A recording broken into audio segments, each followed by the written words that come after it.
නිවසක බිත්තිවල තීන්තාලේප කිරීමට මිනිසුන් 6 දිනකට දින 8ක් ගත වේ ඇස්තවේතු කර ඇත. එම කාර්ය දින 3කින් නිම කිරීමට අවශ්‍ය වේ නම් ඒ සඳහා මිනිසුන් කී දිනක අමතරව යෙදිය යුතුද? හරිද? එතකොට ළමයි දැන් අපිට වැඩක් කරන්න තීන්ත ගන්න තියෙනවා. එතකොට මේ ගාන කියවනකොට මේක පොඩ්ඩක් මවා ගන්න. ගාන 3-4 පාරක් කියවන්න එපා. හරිද? එකපාර කියවනකොටම ගාන තේරුම් අරගෙන මේක පොඩ්ඩක් රූප සටහනක් හිතේ ඇඳගෙන ඊට පස්සේ මේ ගාන කරන්න ගන්න. හරිද? දැන් මිනිස්සු 6 දිනකට දින 8ක් ගත වෙනවලු.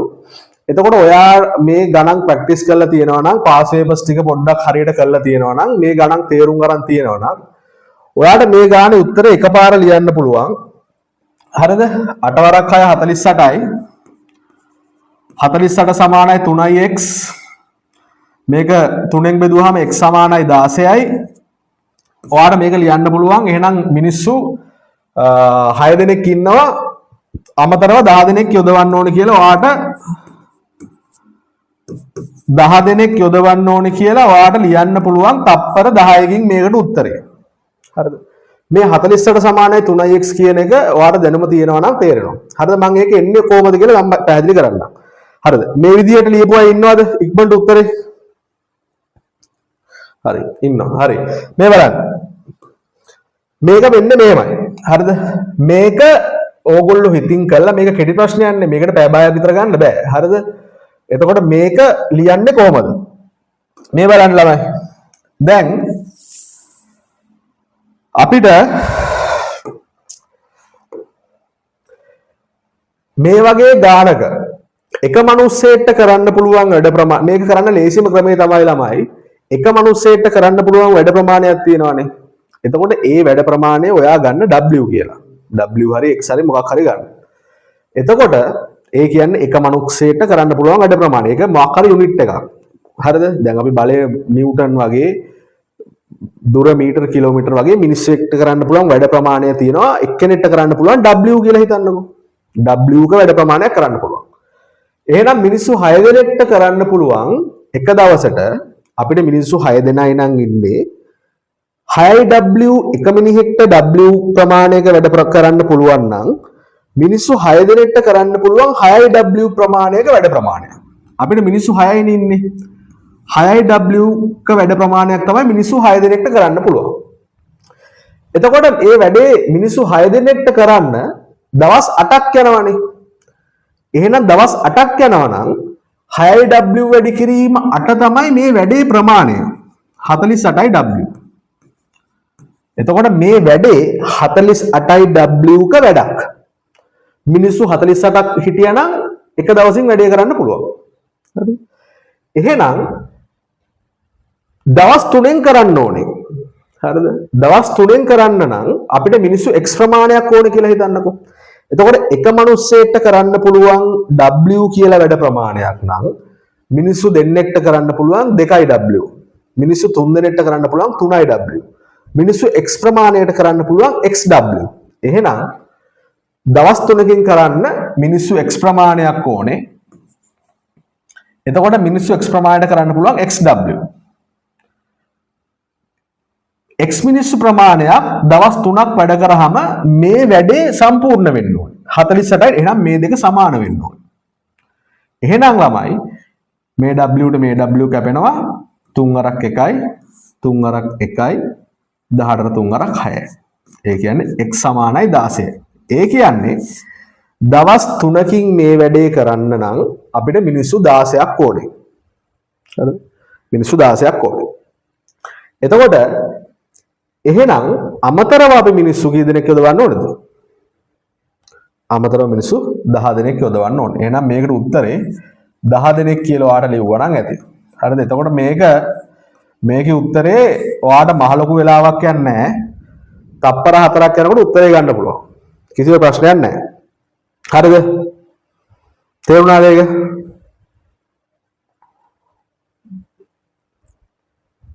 ඔව් මිනිස්සුන් ගණන වැඩි කිරීම දින ගණන මිනිස් දින ගණනෙන් ඕක කරන්න පුළුවන්. ඒත් ඕකම තමයි තියෙන්නේ. හරිද? දැන් මිනිස්සුන් ගණන වැඩි කිරීම දින ගණන මිනිස් දින කිව්වහම ළමයින්ට ගොඩක් ළමයින්ට පැටලෙන ඉඳ තමයි මම කිව්වේ. දැන් ළමයි අහනවා මගේ මොනවද සර් මිනිස් දින කියන්නේ කියලා. හරිද? එතකොට එක මිනිස්සෙට කරන්න පුළුවන් W ක වැඩ ප්‍රමාණයක් කියලා ගන්න. කොහොම හරි අර ඕගොල්ලන්ගේ ගාන ඔයා සාර්ථක වෙන්නේ මෙන්න මේ 48 සමානයි 3x කියලා එකපාර ලියා ගන්න පුළුවන් නම් විතරයි ඔයා හරියට මේකට සූදානම් කියලා කියන්නේ. හරිද? හරි.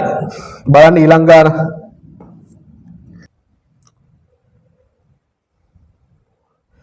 හරි. දැන්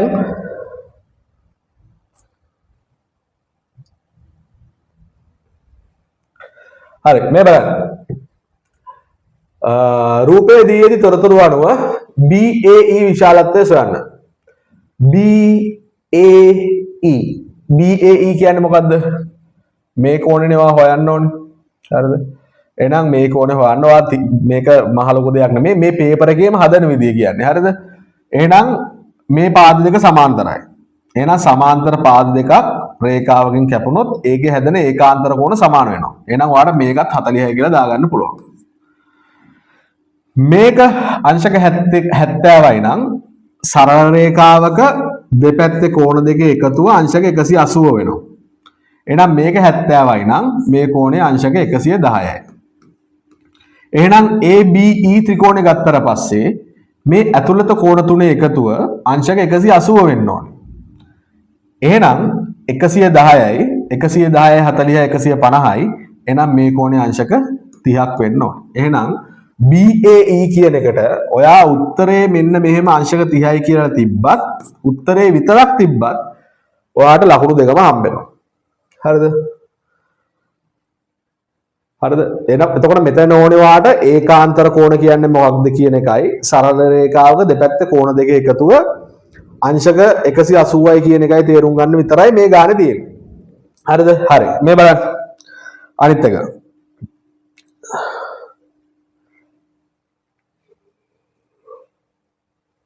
හරි තුන්වෙනි ගාන. දැන් ළමයි මම ටිකක් වේගෙන් කරනවා මේක ඉක්මනට කරගන්න ඕනේ නේද? හරිද? හරි. දැන් මේ දීලා තියෙන ඉඩ ප්‍රමාණය මේක කරන්නෙත් මේකේ කුඩා පොදු ගුණාකාරය ගන්න ඕනේවා කුඩා පොදු ගුණාකාරය ගන්නදී මම දැන් පැහැදිලි කරන්න. හරිද? 3x 6x 12x මේකේ කුඩා පොදු ගුණාකාරය 12x. හරිද? කුඩා පොදු ගුණාකාරය ගන්නදී මම කියන්නම්.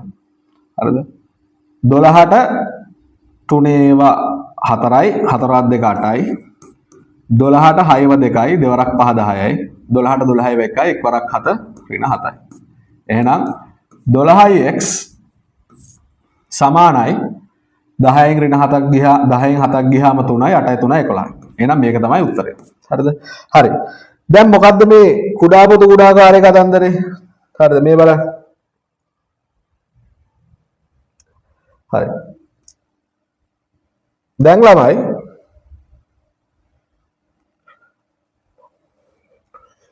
දැන් කුඩා පොදු ගුණාකාරය ගන්න මෙහෙමයි. හරිද? හිතන්නකො මෙහෙම කුඩා පොදු ගුණාකාරය ගන්න ප්‍රශ්නිකුත් තියෙයි. දැන් ඔයාලට තිබ්බ කියන්නකො මෙහෙම එක බෙදීම 3x වර්ග ධන 4 බෙදීම 5යි x3යි y වර්ග 10යි x4යි y අවදා. හරිද? දැන් මේකෙත් මේ යටට ගන්න කුඩා පොදු ගුණාකාරයම තමයි. හරිද? කුඩා පොදු ගුණාකාරය ගන්නේ ඔයා මේ සංඛ්‍යා තුනෙන් විශාල සංඛ්‍යාවේ චක්‍රය කියන් ගිහිල්ලා ඉතුරු දෙකෙන්ම බෙදෙනවද කියලා බලන්න. හරිද? එහෙනම් අපි 10 ගන්නකො. 10 වරක් එක 10යි. 5න් බෙදෙනවා 3න් බෙදෙන්නේ නැහැ. 10 වරක් දෙක 20යි 5න් බෙදෙනවා 3න් බෙදෙන්නේ නැහැ. 10 වරක් 3 30යි 5නොත් බෙදෙනවා 3නොත් බෙදෙනවා. එතකොට මෙතන 30යි x ගේ ලොකුම බලය 4 y ගේ ලොකුම බලය 2. මේක තමයි මේකේ කුඩා පොදු ගුණාකාරය. හරිද? එහෙනම් අපි ඉස්සෙල්ලා හදපු ගානෙත් ඕකම තමයි තියෙන්නේ. හරිද? එහෙනම් 3 6 12 කියන සංඛ්‍යාවලින් විශාලම සංඛ්‍යාව කීයද? 12. එහෙනම් 12 වරක් එක 12යි. 12 6ෙන් බෙදෙනවද? ඔව්. 3ෙන් බෙදෙනවද? ඔව්. එහෙනම් 12 තමයි කුඩාපද ගුණාකාරය. හරිද? එහෙනම් කුඩාපද ගුණාකාරය 12. එහෙනම් 12යි x ගේ විශාලම් බලය තියෙන්නේ x. එහෙනම් 12ට 3 ඒව 4යි 4වත් 2 8යි 12ට 6 ඒව 2යි 2 වරක් 5 10යි 12ට 12 ඒව 1යි 1 වරක් 7 7යි. කොහොම තමයි ගන්න. දැන් උතන තිබ්බනම් 3 බෙදීම 4x ධන 1 බෙදීම 8යි xy ඍණ 5 බෙදීම 6x 6යි y විතරක් තිබ්බනම් එහෙනම් මේ ප්‍රකාශනයේ කුඩාපද ගුණාකාරය ගන්න කොහමද? විශාලම සංඛ්‍යාව මොකද්ද? 8. 8 වරක් එක 8යි. 4ෙන් බෙදෙනවද? ඔව්. 6ෙන් බෙදෙනවද? නෑ. 8 වරක් දෙක 16යි. 4ෙන් බෙදෙනවද? ඔව්. 6ෙන් බෙදෙනවද? නෑ. 8 වරක් 3 24යි. 8 චක්‍රය කියන් යන්නේ. එහෙනම් 24 6ෙන් බෙදෙනවද? ඔව්.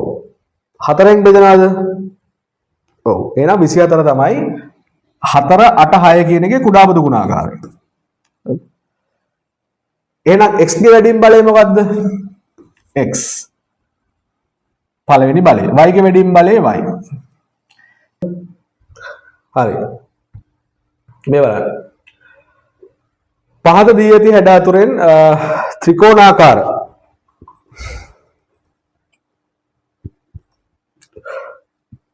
පහත දී ඇති හැඩ ඇතුලේ ත්‍රිකෝණාකාර හරස් කඩක් සහිත සිජු ප්‍රිස්මයක මුහුණතක හැඩය නොවිය හැක්කේ කුමක්දයි තෝරා ඊට යටින් ඉරක් අදින්. එහෙනම් ත්‍රිකෝණාකාර හරස් කඩක් ඇති ප්‍රිස්මයක්. හරිද? මම මෙතන ඒක ලියනවා. මෙතන පැහැදිලි කරනවා. එතකොට ත්‍රිකෝණාකාර හරස් කඩක් කියන්නේ මේ වගේ ගන්නෙ. මේ වගේ ගන්නෙ ප්‍රිස්මයක් කියන්නේ. ඕක ඉතින් වා කොළේ ගැන ගත්තත් කමක් නැහැ. හරිද? නොවිය හැක්කේ. සමචතුරස්‍රයක් වෙන්න පුළුවන්. ඕක ත්‍රිකෝණයක් තිබිලා මේ පාදයට සමාන දිගකින් ආවොත් එහෙම දිගක් තිබ්බොත් මේක සමචතුරස්‍රයක්. ඒ කියන්නේ මේක ඒ වෙලා මේකත් ඒ වෙලා මේකත් ඒ වෙලා ඔන්න මේකත් ඒ වුණොත් දිගත් ඒ වුණොත් මේකත් ඒ වෙනවනේ. එතකොට මේක සමචතුරස්‍රයක් වෙන්න පුළුවන්. හරිද? ත්‍රිකෝණාශ්‍රයක් වෙන්නත් පුළුවන්. මේ වගේ එකක්. මේ ඒ කියන්නේ මේක 10 වෙලා සෙන්ටිමීටර හරි මොනවා හරි මේක 4 සෙන්ටිමීටර වුණා. රොම්බසයක් වෙන්න විදියක් නැහැ නේ ළමයි. හරිද? එතකොට මේක රොම්බසයක් කියන්නේ මේ වගේ ගන්නෙ. මේ සමචතුරස්‍රයක් තියෙනවා. මේක හැඩ කරාම එන එක. හරිද? හරි. උත්තර පුළුවන් කට්ටිය දාන්න ප්‍රශ්නයක් නැහැ. හරිද? හරි. මේ බලන්න. මේ ගන්න බලන්න. දී ඇති වටප්‍රස්ථාරයෙන් දැක්වෙන තොරතුරු අනුව නාට්‍ය හා රංග කලාව හදාරන සිසුන් සංඛ්‍යාව 30ක් නම් නැටුම් හදාරන සිසුන් සංඛ්‍යාව කීයද? හරිද? හරි. මේකත් ඊටාම සරල ගානක්. හරිද? දැන් ළමයි මේකෙත් ඔයාට නාට්‍ය හා රංග කලාව හදාරන සිසුන් සංඛ්‍යාව 30යිනේ. ඒ කියන්නේ මෙන්න මේ කෑල්ල 30යි. මේ ඒරියා එකේ 30ක් ඉන්නවා. හරිද? ඒ කියන්නේ අංශක 20කින් 30 දෙනෙක් නිරූපණය වෙනවා.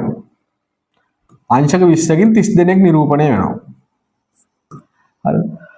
අහන්නේ නැටුම් හදාන සිසුන් සංඛ්‍යාව. එහෙනම් 180යි මේ සංගීතයට අදාළ කෝණය 90යි කියලා දීලා තියෙනවා. එහෙනම් 270යි 270යි මේ 20යි 290යි. එහෙනම් සම්පූර්ණ කෝණය 360යි 360න් 290ක් ගියාම මේ කෝණය එන්නේ අංශක 70යි. එහෙනම් අංශක 20කින් 30 දෙනෙක් නිරූපණය වෙනවා නම් එක අංශකයකින් කොච්චර නිරූපණය වෙනවද කියලා බලන්න ඔයාලට 30 බෙදන්න ඕනේ 20ෙන්. හරි. මේකෙන් එනවා එක අංශකයකින් කී දෙනෙක්ද කියන එක. අපිට ඕනේ අංශක 70කින් කී දෙනෙක්ද කියන. එහෙනම් මේක වැඩි කරන්න ඕනේ ඔයා 70ෙන්. එහෙනම් බිඳුවට බිඳුව කැපෙනවා. දෙවරක් 1යි දෙවරක් 35යි. එහෙනම් 35යි 35 70යි. එහෙනම් 105 දෙනෙක් තමයි නාට්‍ය හා රංග කරාව කරන්නේ. එහෙනම් මෙතන උත්තරේ 105 දෙනෙක් කියලා ලියුවා නම් හරියි. එතකොට මේ දීලා තියෙන ඊට ප්‍රමාණය ඇතුළතදීම ඔයාට මේක කරන්න පුළුවන්. කිසි ප්‍රශ්නයක් නැහැ. හරිද? හරි. මේක බලන්න. ඊළඟ ගාන.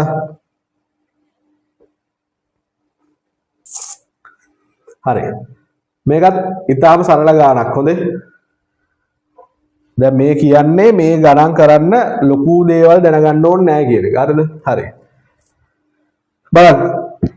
දී ඇති වෘත්තයේ කේන්ද්‍රය OA DOC සරල රේඛාව මගින් AB ජාය සමච්ඡේදනය වේ.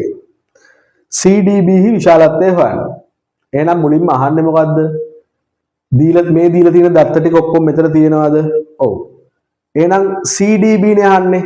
ඒ කියන්නේ මෙන්න මේක තමයි අහන්නේ. CDB. හරිද? මේක අහන්නේ. මේ කෝණය අහන්නේ. එහෙනම් අපි දන්නවා කේන්ද්‍රයේ ඉඳන් දැන් මේ කියන්නේ AB ජාය සමච්ඡේදනය වෙනවලු. හරිද? මේ බලන්න.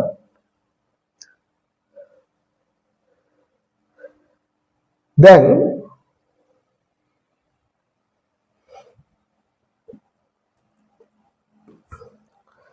වෘත්තයක් ගත්තට පස්සේ හරිද? වෘත්තයක් ගත්තට පස්සේ අපි මේකේ කේන්ද්‍රයේ ඉඳන් ඕනම ජායකට ලම්බයක් ඇන්දොත් මේක සමච්ඡේදනය වෙනවා. ඒ කියන්නේ මේක අංශක 90 මේක යා කළා මෙහෙම එක එක තැන් වලට යා කරද හැකිනේ. අංශක 90 වෙනකොට මෙන්න මේ පාදයේ සමාන කොටස් දෙකකට බෙදෙනවා. හරිද? ඒක තමයි ඔය තීරීගේ පළවෙනි දේ. එතකොට ඕකෙම අනිත් පැත්ත අපිට ගන්න පුළුවන්. වෘත්තයක් ගත්තට පස්සේ හරිද? මේකම තමයි කේන්ද්‍රය තියෙනවනේ. හරිද? කේන්ද්‍රයේ ඉඳන් යා කරන රේඛාවෙන් මේක සමච්ඡේදනය වෙනවා නම් මේක 90 වෙනවා. කලින් කිව්වේ මොකද්ද? කලින් කිව්වේ එකම ප්‍රමේය තියෙන්නේ වෘත්තයක කේන්ද්‍රයේ ඉඳන් ජායකට අඳිනු ලබන ලම්බයෙන් එම ජාය සමච්ඡේදනය වෙනවා. ලම්බයක් ඇන්දොත් මේක දෙකට බෙදෙනවා. මේකට දෙකට බෙදෙනවා නම් මේක ලම්බයක් වෙනවා. දෙකම එකයි. හරිද? එහෙනම් ඕකෙන් අපිට ගන්න පුළුවන්. හරිද?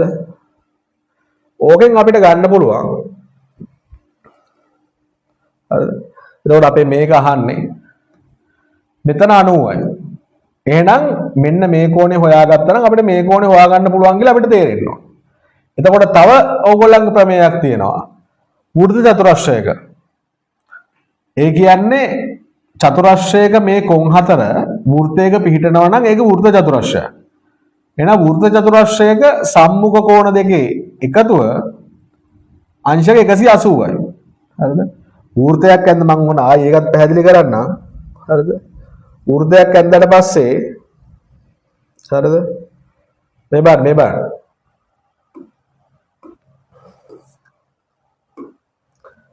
දැන් ඕගොල්ලන්ගේ මෙහෙම වෘත්තයක් තියෙනකොට අපිට මොකක් හරි චතුරස්‍රයක් තියෙනවා කියලා කියන්නකෝ. එතකොට මේකට කියනවා වෘත්ත චතුරස්‍රයක් කියලා. එතකොට මේක ඕනනම් අපි ABCD කියලා දාගමු. එහෙනම් මේකට අපි වෘත්ත චතුරස්‍රයක් කියලා කියනවා. එතකොට නිකන් මොකක් හරි නම් මේ වගේ එකක් නම් ඕක චතුරස්‍රයක්. මේ වගේ එකක් නම් පාද හතරයිනේ චතුරස්‍රයක්. ඒක වෘත්තයක පිට නම් වෘත්ත චතුරස්‍රයක්. ඒතර වෘත්ත චතුරස්‍රයක මෙන්න මේ සම්මුඛ කෝණ දෙක එකතුව අංශක 180 වෙනවා. මේ කෝණය එකතු කරාම 180 වෙන්න ඕනේ. මේ කෝණය එකතු කරාම 180 වෙන්න ඕනේ. ඒ කියන්නේ මේක 110යි නම් මේ කී වෙන්න ඕනේ ළමයි? මේක 110යි නම් මේක 70ක් වෙන්න ඕනේ අනිවාර්යයෙන්. ඒක තමයි ඒකත් ක්‍රමයක්. එතකොට මේ ගාන කරන්න ඔයාලට ක්‍රමයන් දෙකක් ඕනේ. හරිද? මොකද්ද? ඔයාගේ 2024 පේපරේ මේ ගාන කරන්න ඕනේ ඔයාලට ක්‍රමයන් දෙකයි. එකක් මේ කේන්ද්‍රයේ ඉඳන් ජායකට ලම්බයක් ජාය සමච්ඡේදනය වෙනවා නම් ඒක ලම්බ වෙනවා. වෘත්තචතුරස්‍රයක් නිසා සම්මුඛ කෝණ දෙක එකතුව 180යි. ඒ නිසා මේක 120යි නම් මේක 60යි. මේක එකපාර කරන විදිහ මේ කියන්නේ. එහෙනම් 90යි 60යි 150යි.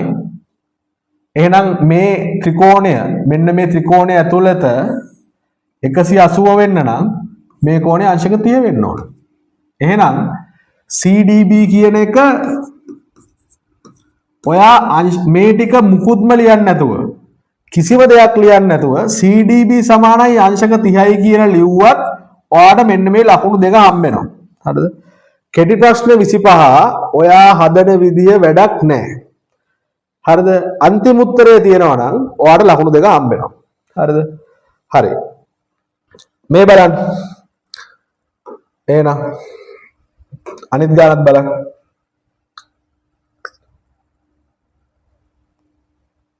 හරි. සාධක හොයන්න. දැන් මොකද ළමයි සාධකයක් කියන්නේ? ඒකත් මම පැහැදිලි කරන්නම්. හරිද? මේ බලන්න. මේක මම පැහැදිලි කරලා ඉන්නම්. තේරුම් ගන්න ඕනේ. හරිද? හරි. දැන් ළමයි මම ලියනවා ළමයි 6. මේකේ සාධක මොනවාද?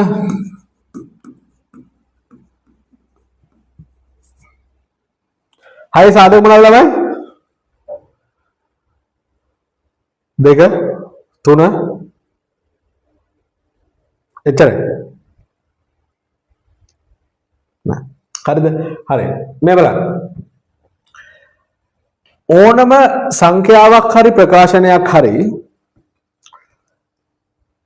පද දෙකක හරි කිහිපයක හරි ගුණිතයක් විදිහට ලියන්න පුළුවන් නම් ඒ ගුණිතයේ විදිහට සහභාගී වෙන සියලුම දේවල් අර කලින් ප්‍රකාශනයේ හරි සංඛ්‍යාවේ හරි සාධක වෙනවා. තේරුම් නැද්ද? හරි. ඒ කියන්නේ මෙහෙමයි. මේ බලන්න. 6 කියන එක මට ලියන්න පුළුවන් 6 වැඩි කිරීම 1 කියලා. මේ කියන්නේ 1 සහ 6 යනු 6හි සාධක වේ.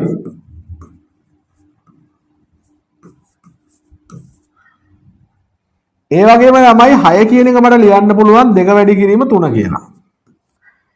ඒ කියන්නේ මොකක් හරි ප්‍රකාශනයක් දෙකක ගුණිතයක් විදිහට ලියන්න පුළුවන් නම් මේ ගුණිතයට සහභාගී වෙන ඒවා මේකේ සාධක. එහෙනම් මේකෙන් කියන්න පුළුවන් 2 සහ 3 යනු මොකද්ද? 6යි සාධක.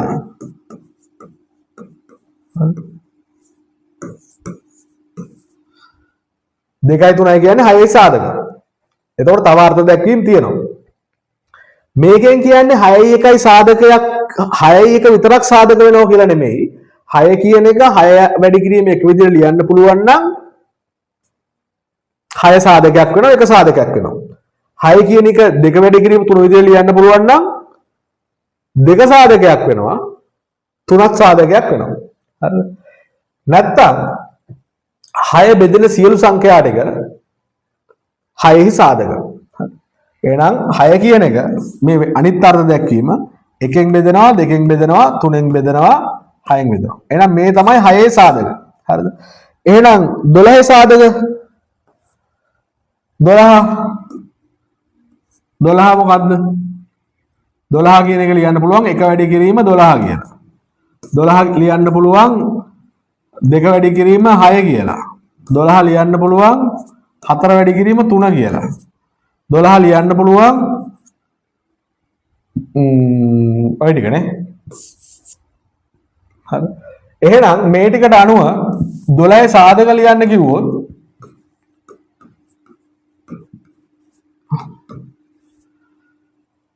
එක සාධකයක්, දෙක සාධකයක්, තුන සාධකයක්, 6 සාධකයක්, 12 සාධකයක්.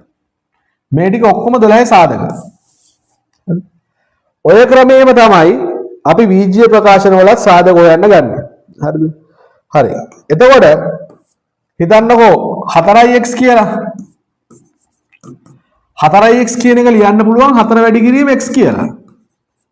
එහෙනම් 4 කියන්නේ 4x ගේ සාධකයක්, x කියන්නේ 4x ගේ සාධකයක්. 4x ලියන්න පුළුවන් අපිට 2 වැඩි කිරීම 2x කියලා. එහෙනම් 2x කියන්නේ 4x ගේ සාධකයක්, 2 කියන්නේ 4 සාධකයක්. 5x වර්ගවයි. 5x වර්ගවයි ලියන්න පුළුවන් 5 වැඩි කිරීම x වර්ගවයි කියලා. එහෙනම් x වර්ගවයි කියන්නේ 5x වර්ගවයිගේ සාධකයක්. 5 කියන්නේ 5x වර්ගවයිගේ සාධකයක්. ඒ කියන්නේ මොකක් හරි ප්‍රකාශනයක් සාධක දෙකක හරි කිහිපයක හරි ගුණිතයක් විදිහට ලියන්න පුළුවන් නම් ඒ ගුණිතයට සහභාගී වෙන ඔක්කොම මේක සාධක. දැන් 5x වර්ගවයි මට ලියන්න පුළුවන්නේ 5 වැඩි කිරීම xy වැඩි කිරීම x කියලා. එහෙනම් 5 කියන්නේ 5x වර්ගයේ සාධකයක්. xy කියන්නේ 5x වර්ග සාධකයක්. x කියන්නේ 5x වර්ගයේ සාධකයක්. 5x වර්ග y sorry. එහෙනම් ඒ කියන්නේ ළමයි. දැන් මම ගත්තොත් එහෙම මොකක් හරි දෙකක්. හරිද? මෙතන තුනක් තියෙනවා. මේ දෙක ගුණ වෙලා මේක හැදෙනවා නම් මේකයි ගුණ වෙලා මේක හැදෙනවා. එහෙනම් මේක මේකේ සාධකයක්, මේකත් මේකේ සාධකයක්. සරලව ඒක තමයි කතන්දර. හරි. එහෙනම්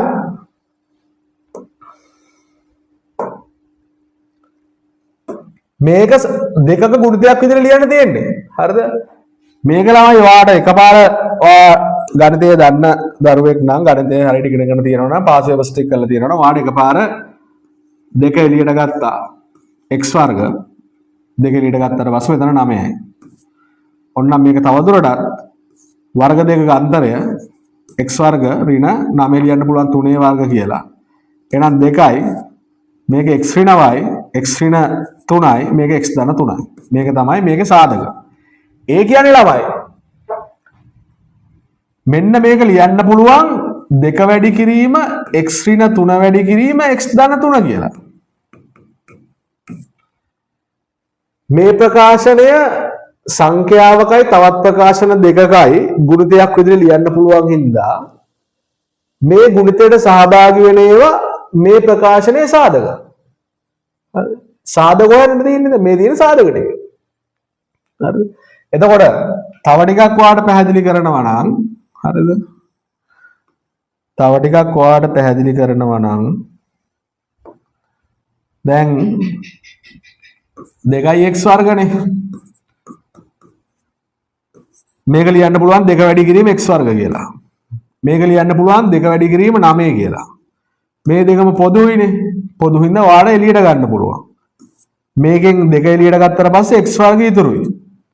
මේකෙන් 2 එළියට ගත්තට පස්සේ 9 ඉතුරුයි. එහෙනම් අපි දන්නවා වර්ග දෙකක අන්තරය. a වර්ග ඍණ b වර්ග කියන්නේ a ඍණ b වැඩි කිරීම a ධන b.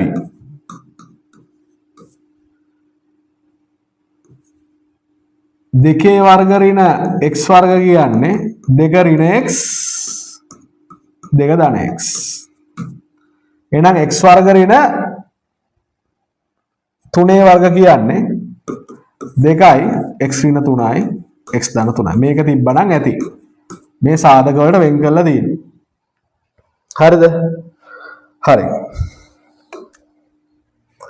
හරි. බලන්න ඊළඟ ගාන.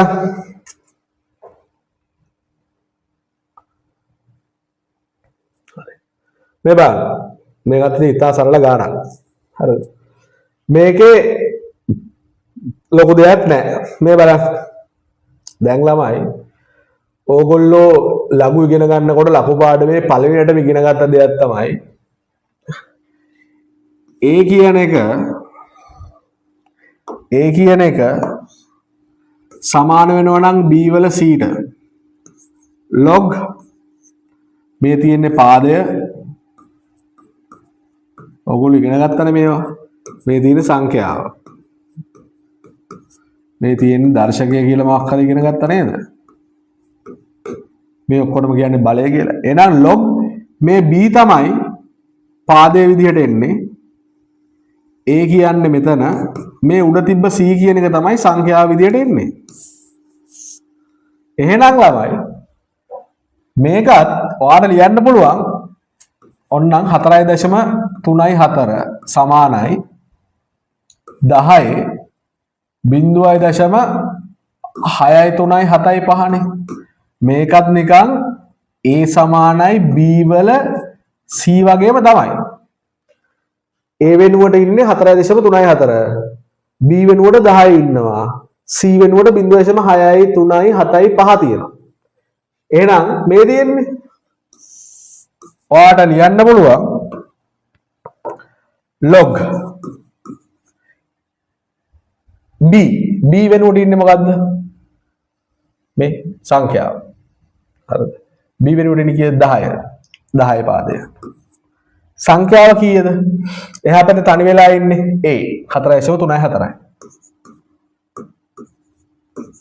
සමානයි 0.635 එහෙනම් මේක තමයි ළමයි අපි LG වලින් ලියන්නේ LG මේ කෑල්ල LG 4.34 0.635 එහෙනම් මේකේ උත්තරේ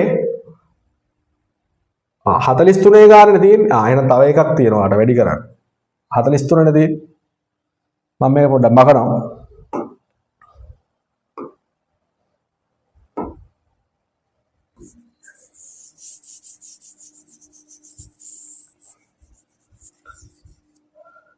හරි මේ බලන්න දැන් ඔයාලට ආවා log 10 පාදයට 4.34 බත් ඒගොල්ලෝ අහන්නේ මොකද්ද 43.4 නේ එහෙනම් ඔයාලට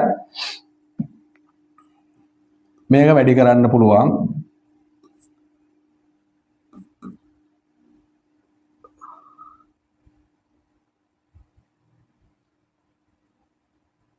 ඔයාලට මෙතන වැඩි කරන්න පුළුවන් 10 එහෙනම් එතකොට මෙතන 43.4 වෙනවා මේක 10 0.635 වැඩි කිරීම 10 එක වෙනවා එතකොට 43.4 කියන්නේ 10 මේ දෙක එකතු වෙනවා එහෙනම් 1.635 ඇයි ඒ ළමයි දැන් අපි දන්නවා A වල B වැඩි කිරීම A වල C කියන්නේ A වල A ධන B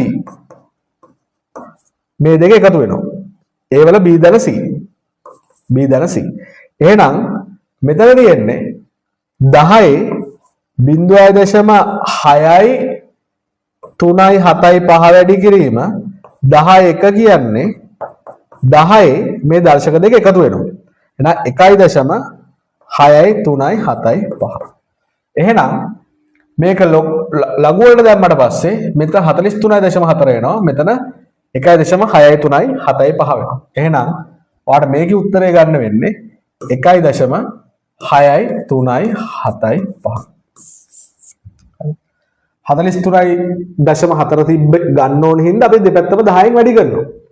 එතකොට ඔයාගේ අහලා තිබ්බේ log නැත්තම් LG 4.34 නම් අපි අර කලින් හදපු විදිහට උත්තරේ එන්නේ 0.635 විතරයි. හරි. හරිනේ? හරි. ඊළඟට බලන්න.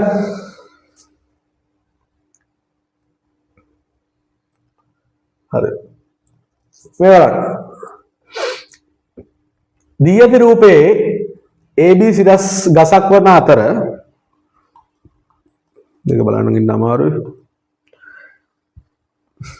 දී ඇති රූපයේ AB සිරස් ගසක් වන අතර B ලක්ෂයේ කුරුල්ලෙකු සිටී. ඒ කියන්නේ B ලක්ෂයේ ඉන්න කුරුල්ලෙක්. C ලක්ෂයේහි ළමයෙක් සිටී. තවද AC තිරස් වේ. දැන් මේ කියනකොට මේක හිතෙන් මවා ගන්න. ළමයා කුරුල්ලා දකිනුයේ A නෝට් ආරෝහණ කෝණය. ආරෝහණ කියන්නේ මොකද්ද? වැඩි වෙනවා. නැත්තම් තිරස් මට්ටමින් ඉහළට.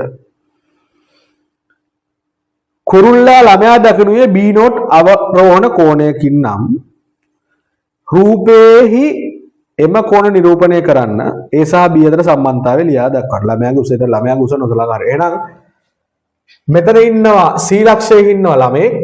මෙතන ළමයෙක් ඉන්නවා. හරිද?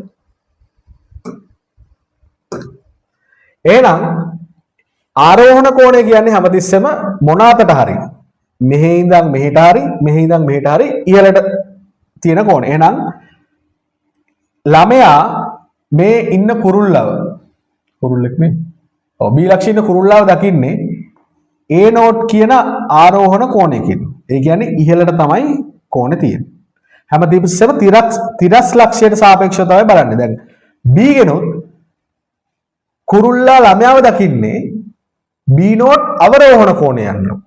එහෙනම් B නෝට් අවරෝහණ කෝණය කියන්නේ මේ කෝණේ නෙමෙයි. තිරස් මට්ටම තමයි හැමතිස්සෙම ගන්නෙ. පහළට තියෙන කෝණය. එහෙනම් මේක B නෝට්.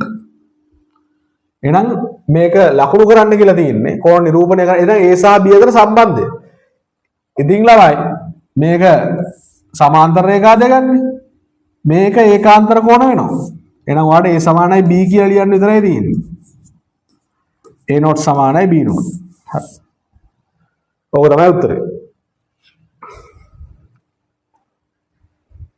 හරිද?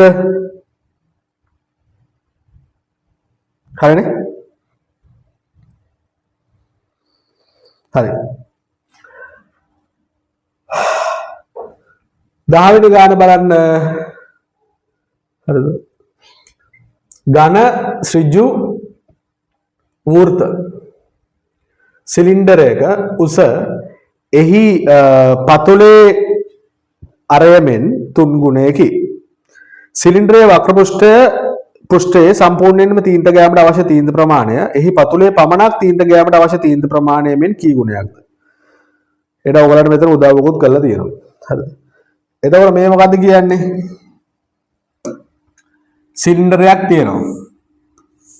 හරිද? සිලින්ඩරයක් තියෙනවා. එතකොට අපි දන්නවා තීන්ත ගන්න ඕන වෙන්නේ වර්ගඵලයනේ. මේකේ R උස 3යි R ලු. එහෙනම් අපි ඕක බෙදලාම බැලුවා නම් හරි. ඒ කියන්නේ පතුලේ තීන්ත ගෑම. එහෙනම් වක්‍ර පෘෂ්ඨය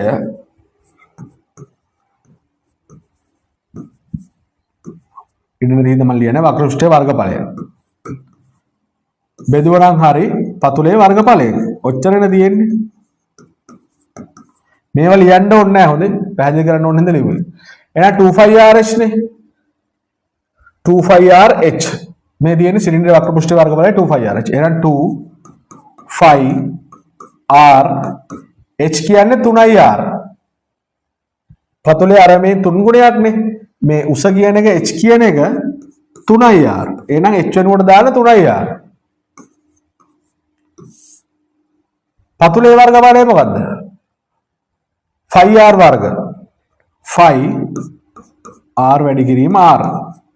එහෙනම් මේ 5ට මේ 5 කැපෙනවා.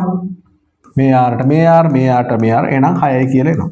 ඒ කියන්නේ ළමයි පතුලේ වර්ගඵලය වගේ 6 ගුණයක්. ඒ කියන්නේ රුපියල් 500ට 100ව කීයක් තියෙනවද කියලා බලන්න 500 බෙදන්නේ 100. හැමතිස්සෙම අර පොඩි කෙනාගෙන් බෙදුවාම පොඩි ඒවා ලොකු එකට කොච්චරක් තිබ්බද කියලා එනවා. එහෙනම් මේකේ අහන්නේ පතුලේ වර්ගඵලය සාපේක්ෂව ගන්න පතුලේ වර්ගඵලයට සාපේක්ෂව කොච්චරක්ද? එහෙනම් පතුලේ වර්ගඵලය බෙදුවා නම් පතුලේ වර්ගඵලයෙන් වක්‍ර පෘෂ්ඨයේ වර්ගඵලය බෙදුවා නම් උත්තරේ ගන්න තියෙනවා. ඒක තමයි මෙතන කරලා තියෙන්නේ. එතකොට ඔයාට එක්සෑම් එකේදී ඔයාට ඇත්තටම කරන්න තියෙන්නේ මේවා මුකුත් ඇඳ ඉන්න ඕනේ නැහැ. හරිද? මේ වක්‍ර පෘෂ්ඨයේ වර්ගඵලය මේව මුල් ලියන්න ඕනේ. ඔයාලට මෙන්න මේක ලිව්වා නම් ඇති. එතකොට ඔයාට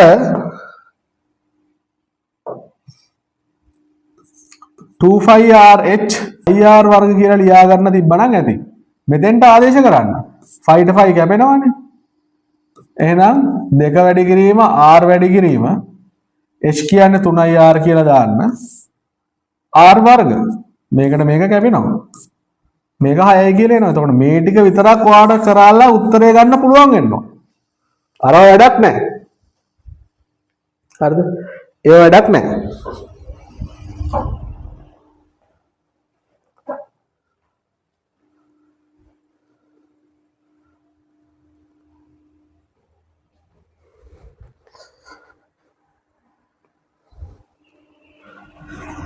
හරි.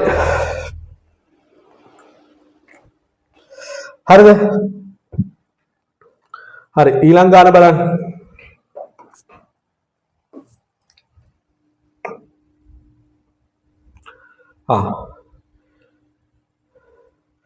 මුහුණත් 4 1 3 5 7 ලෙස අංකනය කර ඇති නොනැවුණු චතුස්තලාකාර ධාතු කැටයක් දෙවරක් උඩ දැමූ විට යටි අතර පිහිටන මුහුණතේ ඉලක්කම් දෙකෙහි එකතුව 10 ලැබීමේ සම්භාවිතාව.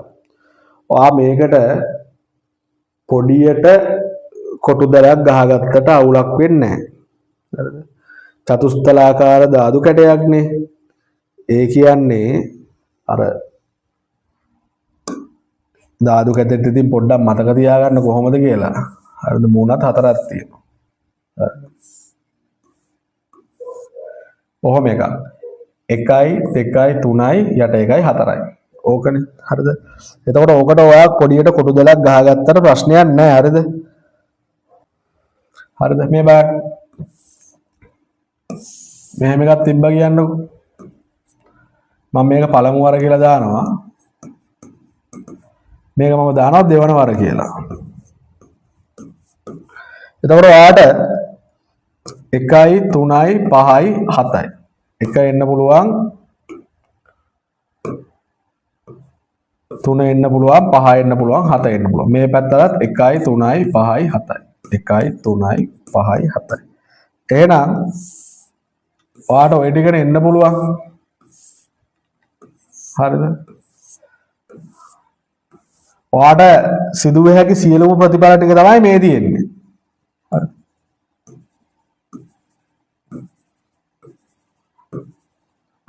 මේ තියෙන්නේ සිදුවේ හැකි සියලුම ප්‍රතිඵල ටික.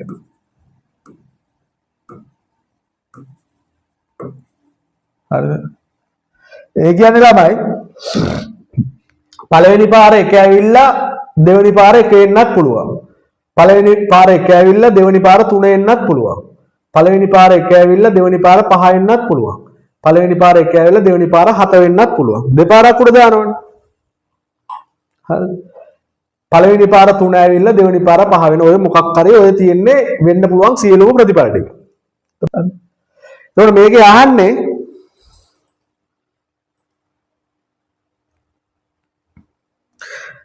යටි අතර පිහිටන මුහුණතේ ඉලක්කම් දෙකෙහි එකතුව 10යි. හරිද? එහෙනම් 10 වෙන්න පුළුවන් මොකද්ද? පළවෙනි පාර එක આવොත් මේ පළවෙනි පාර එක ඇවිල්ලා දෙවෙනි පාර මොකක් ආවත් 10ක් වෙන්න බෑනේ. එහෙනම් පළවෙනි පාර 3 આવොත් 10 වෙන්නේ පළවෙනි පාර 3 આવොත් 10 වෙනවා. දෙවෙනි පාර 7 આવොත් පළවෙනි පාර 3 ඇවිල්ලා දෙවෙනි පාර 7 આવොත් 10යි. ඒ කියන්නේ ඔය චතුස්තලයේ මෙහෙම තියෙනවානේ. ඕක උඩ දැම්මට පස්සේ මේ යට අතට පිහිටන ඉලක්කම. එතකොට ඕක මතක් කරගන්න මොකද්ද වෙන්නේ කියලා. නැත්තම් මේක තේරෙන්නේ නැහැ. පළවෙනි පාර 5 આવොත් 10 වෙන්න නම් දෙවෙනි පාරත් 5 එන්න ඕනේ. එහෙනම් ඒකත් හරියි. පළවෙනි පාර 7 આવොත් දෙවෙනි පාර 3 වෙන්න ඕනේ 10 වෙන්න. එහෙනම් මේ දෙකේ එකතුව 10 වෙන්න තියෙන ප්‍රතිඵල 3යි. හැබැයි සියලුම ප්‍රතිඵල තියෙන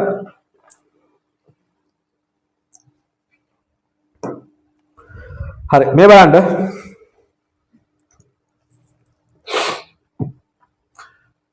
රූපයේ දියරි තොරතුරු අනුව x හි අගය සොයන්න. මෙහි ABC සරල රේඛාව. එහෙනම් x ගේ අගය හොයන්න තියෙන්නේ. හරි.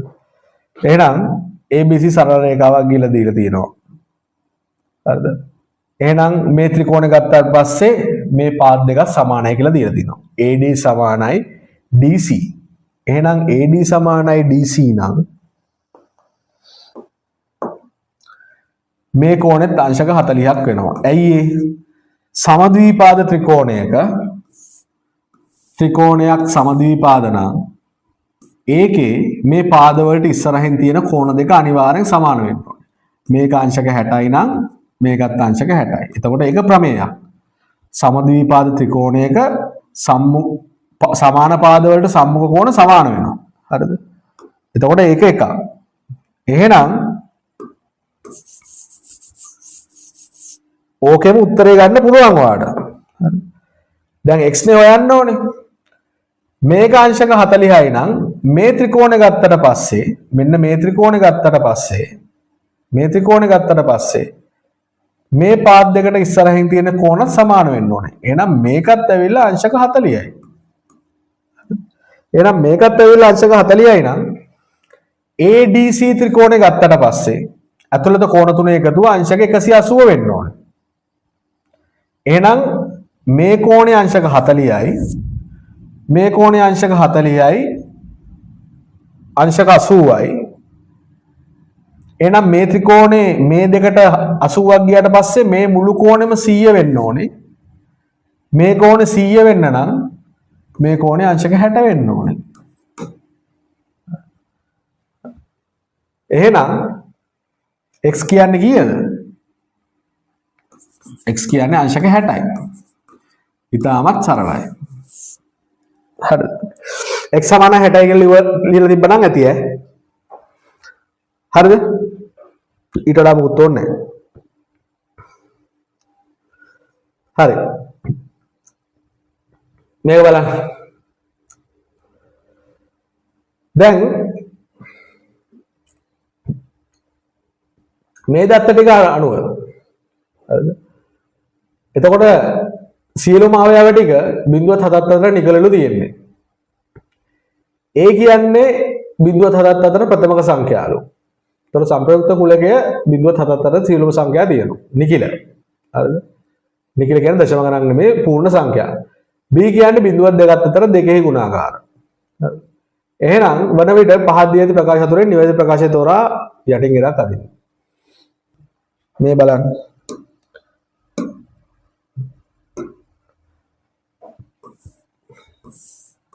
එතකොට a කියන්නේ බිඳුවත් b කියන්නේ බිඳුව 7ත් අතර ප්‍රථමක සංඛ්‍යානේ. ප්‍රථමක සංඛ්‍යා කියන්නේ සාධක දෙකක් විතරක් තියෙන සංඛ්‍යා. මොනවාද ළමයි ප්‍රථමක සංඛ්‍යා? එක ප්‍රථමක සංඛ්‍යාවක්ද? නෑ. ප්‍රථමක සංඛ්‍යාවක් කියන්නේ සාධක දෙකක් තියෙන්න ඕනේ. ඒ කියන්නේ පළවෙනි අවශ්‍යතාවයේ සාධක දෙකක් තියෙන්න ඕනේ. එකෙනුයි එම සංඛ්‍යාවෙනුයි විතරයි බෙදෙන්න ඕනේ. එහෙනම් පළවෙනි ප්‍රථම සංඛ්‍යාව 2. දෙක බෙදෙන්නේ එකෙනුයි දෙකෙනුයි විතරයි. ඊළඟට 3 බෙදෙන්නේ එකෙනුයි තුනෙනුයි විතරයි. ඊළඟට 5. එහෙනම් ප්‍රථම සංඛ්‍යාව පළවෙනි එක 2, ඊළඟට 3, ඊළඟට 5, ඊළඟට 7, ඊළඟට 9 එනවද? නෑ 9 සාධක දෙකක් නේ. මං කියවනේ සාධක කියන්නේ 9 බෙදෙනවා, එකෙන් බෙදෙනවා, තුනෙන් බෙදෙනවා, 9න් බෙදෙනවා. සාධක 3ක් තියෙනවා. එහෙනම් 9 එන්නේ ඊට පස්සේ එන්නේ කීයද? 11.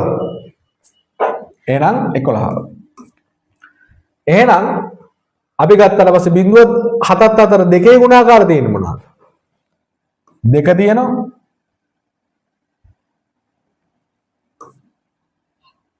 4 තියෙනවා, 6 තියෙනවා. එහෙනම් මේකේ තියෙන අවයව මේකෙත් තියෙනවනේ. එහෙනම් ඕක මේ වගේ ගන්න එන්නේ. හරි. එහෙනම් මේ තියෙන්නේ A නම් මේ තියෙන්නේ B නම්. හරි. මේක A මේක B. මේකේ 7 එන්නේත් නැහැ. බිඳුවක් දෙකක් අතර කියනවනේ. අතර කියන හින්දා මේක එන්නේත් නැහැ. බිඳුව 7ත් අතර. හරි. එහෙනම් ඒකේ මොනවද තියෙන්නේ? බිඳුව 7ත් අතර ප්‍රථමක සංඛ්‍යා. එහෙනම් ප්‍රථමක සංඛ්‍යා තියෙනවා 2, හැබැයි B ගෙත් තියෙනවා 3 තියෙනවා 5 තියෙනවා. B ගේ බිඳුවත් 7ත් අතර දෙකේ ගුණාකාර. 2 තියෙනවා 4 තියෙනවා 6 තියෙනවා. හැබැයි සංප්‍රයුක්ත කුලකය කියන්නේ බිඳුවත් 7ත් අතර නිකිල. නිකිල ගත්තට පස්සේ 1 තියෙනවා 2 3 4 5 6. හැබැයි A මේලේ B කියන එක කියන්නේ මේ ටිකනේ. මෙන්න මේ ටික සංප්‍රයුක්ත කුලකයම වෙන්නේ නැහැ. තව එකක් එළියෙන් තියෙනවා. මේ එතකොට A මේලේ B කියලා අපි ඉගෙන ගත්තානේ. Aටයි Bටයි ඇයිද සියලු ටික. මේක අපි ඉගෙන ගත්තේ A මේලේ B කියලා. එකක් එළියෙන් තියෙනවා. එහෙනම් මේක වැරදි. A ඡේදනයේ B 2යි 4යි. එහෙනම් මේකත් වැරදි. ඇයි ඒ? A ඡේදනයේ B කියන්නේ මේ ටිකනේ 2 විතරයි තියෙන්නේ. 4 ප්‍රථමක සංඛ්‍යාවක් වෙන්නේ නැහැ. එහෙනම් NA කියන එක 3යි. NA කියන්නේ අවයව ගණන. එහෙනම් NA කියන්නේ 3 තියෙනවා 2 තියෙනවා 5යි. 5 තියෙනවා 3යි. අවයව 3යි. ඒ කියන්නේ මෙන්න මේක හරි. එහෙනම් මේක යටින් ඉරක් ගැහුවා නම් හරි. මේක තමයි උත්තරේ. හරි. මේක තමයි උත්තරේ. තේරුණාද? තේරුණා. හරි. මේක සුළු කරන්න කියලා තියෙනවා. මට ඕක කියන්න කලින් ළමයි මේකේ උත්තරේ කියන්නේ. මේකේ උත්තරේ අපිට ගන්න පුළුවන් මෙහෙම 14 දෙකෙන් බෙදුවාම 7යි 4ක් 7 49යි.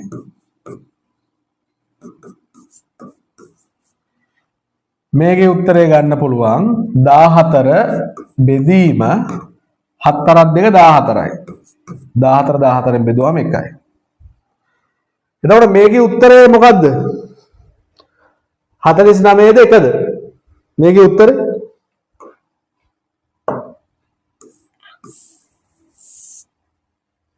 එක 49 49 කියන එකත් එනවා 1 කියන එකත් එනවා. මොකද්ද ළමයි මේකේ උත්තරේ? මේකේ උත්තරේ 49. මේක. ඇයි ඒ? එතකොට අපි බෙදීම් ගුණ කිරීම තිබ්බහම වන් බෙගුදරි නෙමෙයි. වමේ ඉඳන් දකුණට එනකොට තියෙන විදිහට කරන්න ඕනේ. එහෙනම් මුලින්ම හම්බෙන්නේ බෙදීමනේ. ඔයා මුලින්ම දෙකෙන් බෙදලා ඉන්න ඕනේ. එහෙනම් 14 දෙකෙන් බෙදුවාම 7යි 4ක් 7 49යි. එහෙනම් මේකත් මුලින්ම හම්බෙන්නේ ගුණ කිරීමනේ. මේ දෙක ගුණ කරලා ඉන්න ඕනේ. හරිද? එහෙනම් 3x වර්ගනේ. 3x වර්ග වැඩි කිරීම 2y. කීයද? 3 වරක් 2 6යි. 6යි x වර්ග y. එහෙනම් ඕක බෙදන්න 8යි xy ගෙන්. y ට y කැපෙනවා. x ට x කැපෙනවා. දෙවරක් 3යි, දෙවරක් 4යි. එහෙනම් උත්තරේ එන්නේ 3x බෙදීම 4යි. එහෙනම් මේක තමයි උත්තරේ. මම ඔක්කොම ටික මකලා වුණනම් ආයි දාන්නම්.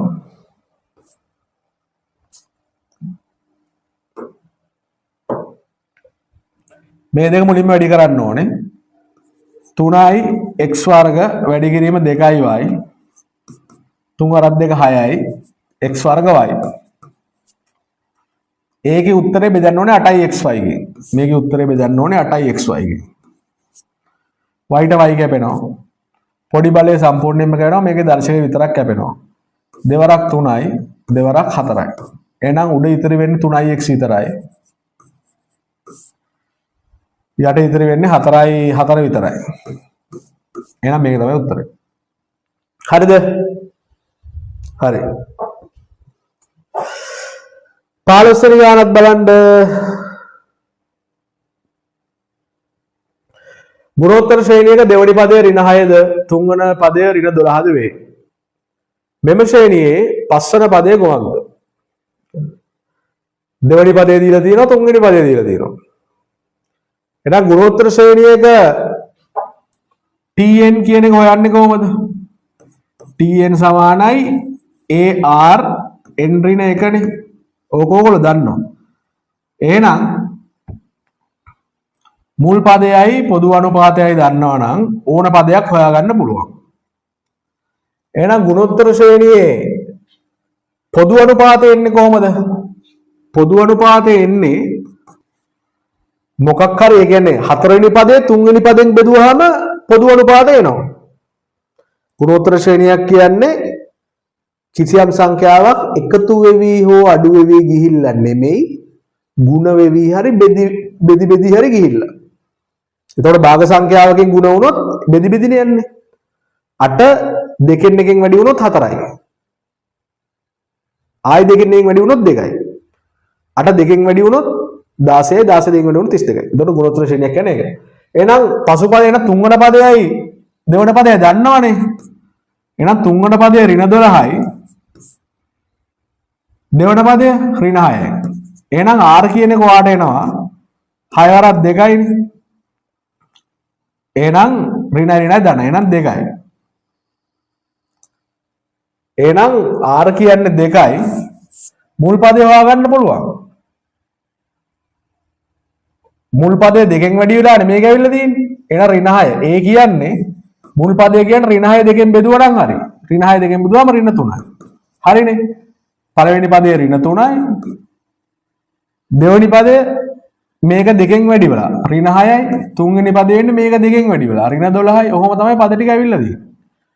ඕකෙදි පද පහ පස්වන පදේ විතර අහන්නේ. ඔයාට මේකෙන් හදන්න ඕනේ නැහැ. මේක ඕනනම් දෙකෙන් වැඩි තුනෙන් වැඩි කරන්න. sorry දෙකෙන් වැඩි කරන්න. ඍණ 24යි. මේක දෙකෙන් වැඩි කරාම ඍණ 48යි. එතකොට ඍණ 48යි කියලා විතරක් ඔයා ලියලා තිබ්බත් ඔයාට ලකුණු දෙනවා හොඳේ. ඔයා එක්සෑම් එකේ මේවා මුකුත් දන්නේ නැහැ. ඔයා ඍණ 48යි කියලා විතරක් ලියලා තිබ්බනම් ඔයාට ඒත් ලකුණු දෙකම හම්බ වෙනවා. දෙවෙනි පදේ මොකක්ද පස්වන පදේ මොකක්ද කියලා නේද? එතකොට මේ සූත්‍රයට දාලා හදන විදිහට මම කියලා දෙන්නම්. හරිද? සූත්‍රයට දාලා හදන විදිහත් මම කියලා දෙන්නම්. දැන් අපිට r 2යි කියලා මතක තියාගන්න. හරිද? දැන් t එන්නේ අපෙන් අහන්නේ t5. t5 කියන්නේ a කියන්නේ ඍණ 3යි. r කියන්නේ අපි හොයාගත්ත 2යි. n කියන්නේ 5යිනේ 5 ඍණ 1යි. එහෙනම් ඍණ 3 වැඩි කිරීම 2 5න් එකක් ගියාම 4යි. එහෙනම් 2 4 කියන්නේ 2 වරක් 2 4යි 4 වරක් 2 8යි 8 වරක් 2 16යි. එහෙනම් ඍණ 3 වැඩි කිරීම 16යිනේ. එහෙනම් 16 වරක් 3 48යි. ඍණ 48යි. ඔයා ඍණ 48යි කියලා උත්තරේ තිබ්බත් මේව මුකුත්ම ලියන්න නැතුව මේ විදිහට හදලා හිතනවා මේ සූත්‍රය දන්නේ නැහැ කියලා. හැබැයි ගුණෝත්තර ශ්‍රේණියක් කියන්නේ මොකක්ද කියලා දන්නවා. හරිද? මේ සූත්‍රය ඔයාලට මතක නැහැ. ඔයාලට ඒත් ගාන හදන්න පුළුවන්. පොදු අනුපාතය එනවා පද දෙකක් බෙදුවහම. එහෙනම් තුන්වෙනි පදෙන් දෙවෙනි පදේ බෙදුවහම පොදු අනුපාතය එනවා. මේක හිතින් කරන්න පුළුවන් ළමයි. ඍණ 12 ඍණ 6න් බෙදුවට පස්සේ මොකක්ද එන්නේ? පොදු අනුපාතය එනවා. එහෙනම් ඍණ 12 ඍණ 6න් බෙදුවට පස්සේ 2යි. මේ තියෙන තුන්වෙනි පදේනේ. තුන්වෙනි පදේ දෙකෙන් වැඩි කරාම හතරවෙනි පදේ එනවා. ඍණ 12 දෙකෙන් වැඩි කරාම ඍණ 24යි. ඒකත් දෙකෙන් වැඩි කරාම පස්වෙනි පදේ එනවා. එහෙනම් ඍණ 48යි. තප්පර භාගයෙන් උත්තරේ ගන්න පුළුවන්. හරිද? හරි. මේ බලන්න.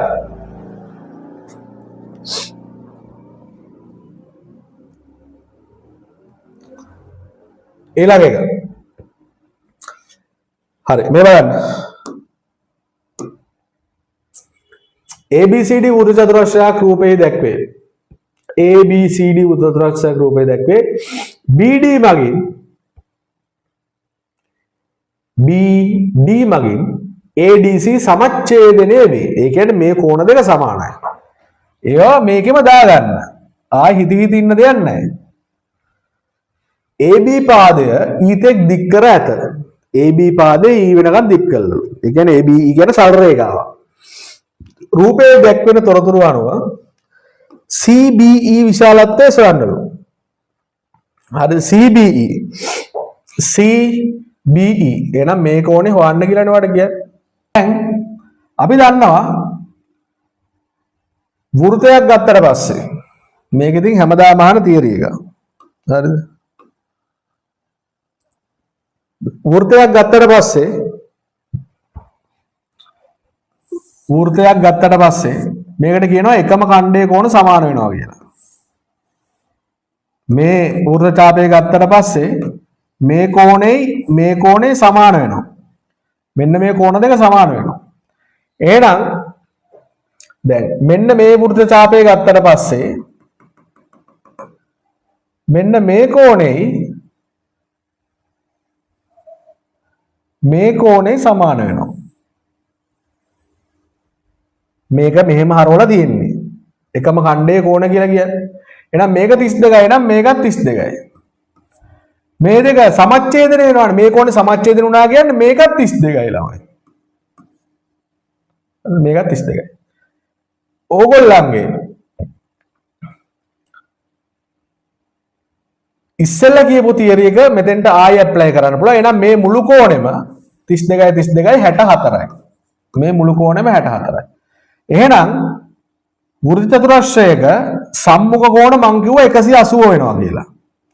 එහෙනම් ළමයි 180 වෙන්න නම් මේ කෝණේ එකතු 180 වෙන්න නම් මේ කෝණේ කීයක් වෙන්න ඕනද ළමයි? මේ කෝණේ කීයක් වෙන්න ඕනද? 164ක් අඩු කරන්න 180. 16. එහෙනම් මේ කෝණ 116ක් වෙන්න ඕන. එහෙනම් මේක සරල රේඛාවන්නේ. මේක 116ක් වෙන්න ඔයාලට මේක i කීයක් වෙන්න ඕනද? 64ක් වෙන්න ඕනේ. ඕකේ තව තීරය එකක් තියෙනවා. ඒක මම කියන්නම් වෘත්ත චතුරස්‍ර වලට සම්බන්ධ කරලා. එහෙනම් CBE කියන්නේ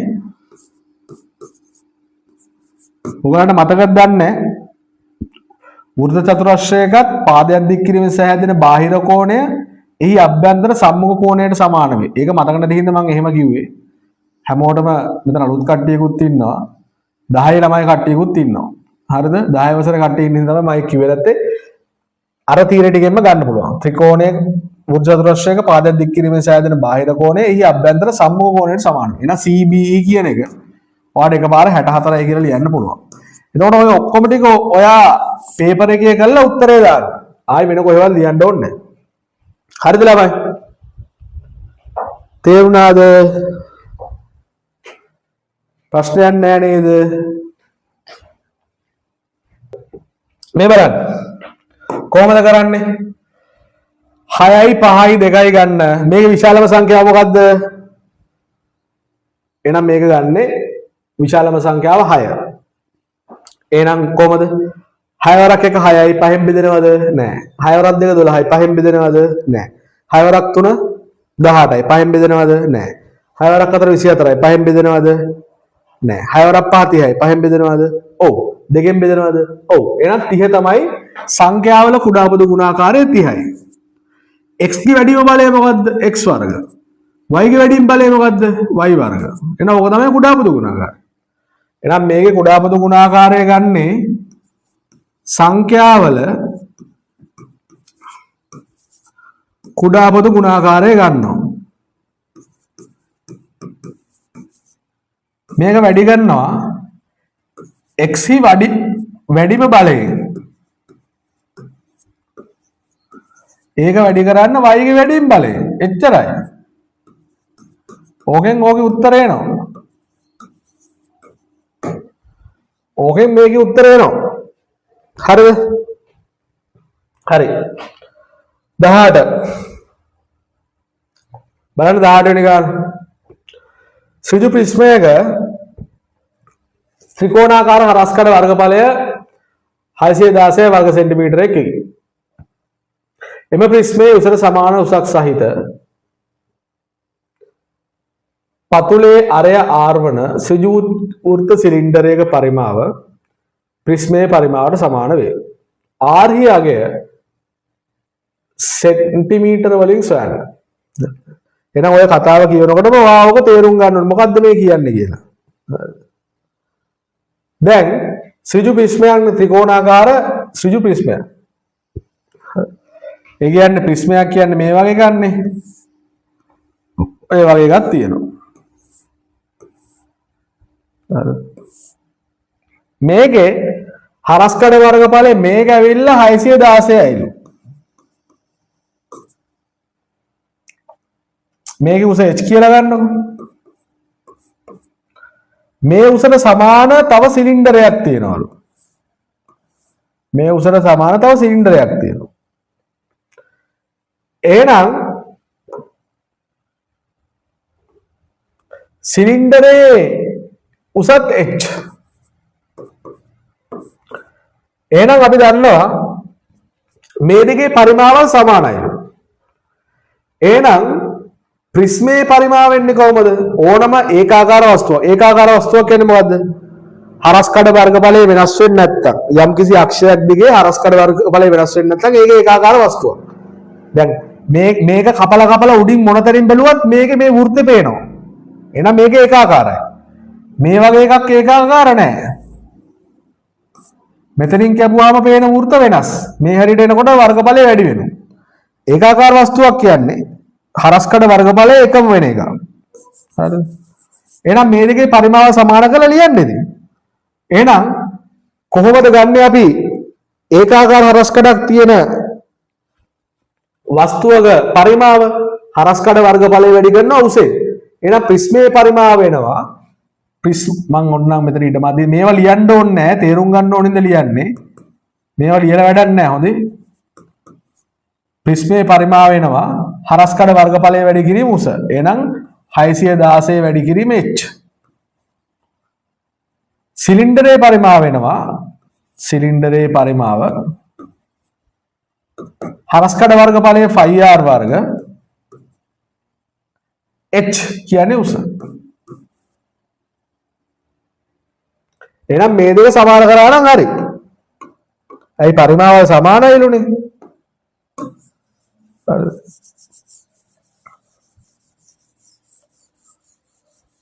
එහෙනම් 616යි h කියන එක සමානයි 5r වර්ග h ට. එහෙනම් h ට h කැපෙනවා. එහෙනම් 616 22 යට 7යිනේ. මට හිතනවා ඉතින් මේක 11න් කැපෙයි කියලා. 11 සරක් 2යි 61ට 11 සරක් 6යි. sorry 11 සරක් 5යි. 11 සරක් 5යි. 61ට 11 සරක් 5යි 55යි. 55යි තව 6ක් ඉතුරුයි. එහෙනම් 66යි. 66ට 11 සරක් 6යි. එහෙනම් r වර්ග කියන එක වාට එනවා 56 වැඩි කිරීම 7 බෙදීම 2 කියලා. එහෙනම් දෙවරක් 1යි දෙවරක් 2යි 16ට දෙවරක් 16ට දෙවරක් 8යි. එහෙනම් r වර්ග කියන එක වාට ලියන්න පුළුවන් මේ 28 කියන එක ලියත හැකිනේ 4 වැඩි කිරීම 7 කියලා. 4 වැඩි කිරීම 7 කියලා ලියත හැකි 28. එතකොට මෙතන තව 7ක් තියෙනවානේ. එහෙනම් r වර්ග කියන ලියත හැකි 4 වැඩි කිරීම 7 වර්ග කියලා. එහෙනම් මේකට වර්ගමූලය දැම්මට පස්සේ r කියන එක එනවා 4 වර්ගමූලය 2යි 7 වර්ගයේ වර්ගමූල කැපිලා ගිහිල්ලා 7 වෙනවා. එහෙනම් 14යි. එහෙනම් r කියන එක 14 සෙන්ටිමීටර කියලා එනවා. එතකොට ඔයා මෙන්න මේ ටික ලිව්වා නම් ඇති ඈ මේ මොකුත් ලියන්න ඕනේ නැහැ. හරි. ඔයා කටුවැඩ කොලයක කරලා 14 සෙන්ටිමීටර කියලා උත්තරේ ලිව්වත් ඔයාලා ලකුණු හම්බෙනවා ඈ. කෙටි ප්‍රශ්නේ ඔයා කරන විදිය අදාළ වෙන්නේ නැහැ. උත්තරේ විතරයි බලන්නේ. හැබැයි පියවර වලට ලකුණු දෙනවා. අවසාන උත්තරේට දෙකක් දෙනවා. ඔයා සූත්‍රයක් කියලා තියෙනවා නම් අවසාන උත්තරේ නැත්නම් ඒකටත් එක ලකුණක් හම්බ වෙනවා. මාකට් ස්කීම් එක තියෙනවා ඩවුන්ලෝඩ් කරන් බලන්න. හරිද? හරි. මේක බලන්න.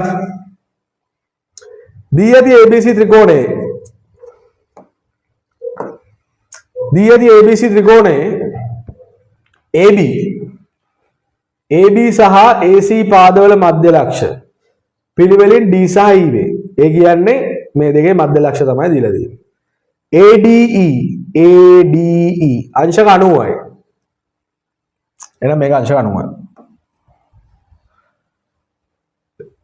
ඒ කියන්නේ සමාන්තරව යනවා. BCED BCED චතුරස්‍රයේ පරිමිතිය හොයන්නලු. එහෙනම් මේක පරිමිතිය. එහෙනම් ළමයි දැන් අපි දන්නවා මධ්‍ය ලක්ෂ ප්‍රමේය කියලා එකක් දන්නවනේ. ත්‍රිකෝණයක දැන් මේක මධ්‍ය ලක්ෂ කියලා දීලා තියෙනවනේ d සායි මේ මධ්‍ය ලක්ෂ එතකොට ඒවා මතක් වෙන්න ඕන. එහෙනම් d සායි මධ්‍ය ලක්ෂණ අපි මධ්‍ය ලක්ෂ ප්‍රමේයෙන් දන්නවා. ත්‍රිකෝණයක පාද දෙකක මධ්‍ය ලක්ෂයා කරන රේඛාව මේ ත්‍රිකෝණයේ මේ පාද දෙකේ මධ්‍ය ලක්ෂයා කරන රේඛාව ඉතිරි පාදයට සමාන්තර හා ඉතිරි පාදයෙන් හරි අඩක් වේ. ඒ කියන්නේ මේක 3 සෙන්ටිමීටර. ඒ වගේම මේ දෙක සමාන්තරයි. මේක 4 සෙන්ටිමීටර කියන්නේ මේකත් 4 සෙන්ටිමීටර. ඇයි ඒ? මධ්‍ය ලක්ෂයනේ කියන්නේ මේ දෙක සමානයි කියලා දීලා තියෙනවා. එහෙනම් මේ චතුරස්‍රය හොයාගන්න අපිට මේක විතරයි ඕනේ. EC හොයාගත්තා නම් ඇති. එහෙනම් මේ සම්පූර්ණ ත්‍රිකෝණය ගත්තට පස්සේ මේ ලොකු ත්‍රිකෝණය ගත්තට පස්සේ AB කියන්නේ 8යි. BC කියන්නේ 6යි. ගණන් හදලා තියෙන කෙනෙක් නම් දන්නවා මේක 10 එනවා කියලා. ඔන්න හදලා බලන්න. ඉතින් පයිතගොරස් ප්‍රමේය ඔන්නම් දාන්න. 8 වර්ග සමානයි. ඔන්න මේක x කියලා ගන්නකො. නැත්නම් AC කියලා ගන්නකො. 8 වර්ග ධන මේ ත්‍රිකෝණය ගත්තට පස්සේ මේක සමාන්තරයි නම් මෙතනත් 90 වෙන්න ඕනේනේ. 6 වර්ග සමානයි AC වර්ග. එහෙනම් 8 වර්ග 64යි. 6 වර්ග කියන්නේ 36යි. එහෙනම් AC වර්ග. එහෙනම් 100යි කියන්නේ AC වර්ග. එහෙනම් මේකට වර්ගමූලය දැම්මට පස්සේ AC කියන්නේ 10 සෙන්ටිමීටර කියලා එනවා. එහෙනම් AC 10යිනේ. ඒක දෙකට බෙදලා තියෙන්නේ. මේ E කියන්නේ මධ්‍ය ලක්ෂනේ. ඒ කියන්නේ EC කියන්නේ 5 සෙන්ටිමීටර. දැන් ඉතින් මේකේ පරිමිතිය හොයන්න එක මහ ලොකු දෙයක් නෑනේ. 4යි 6යි 10යි 10යි 5යි 15යි 15යි 3යි 18යි. එහෙනම් මේකේ පරිමිතිය කීයද? 18යි සෙන්ටිමීටර. 18යි සෙන්ටිමීටර කියලා ඉතින් උත්තරේ යන්න පුළුවන් වුණත් ඒත් අවුලක් නෑ. හරිද? හරි.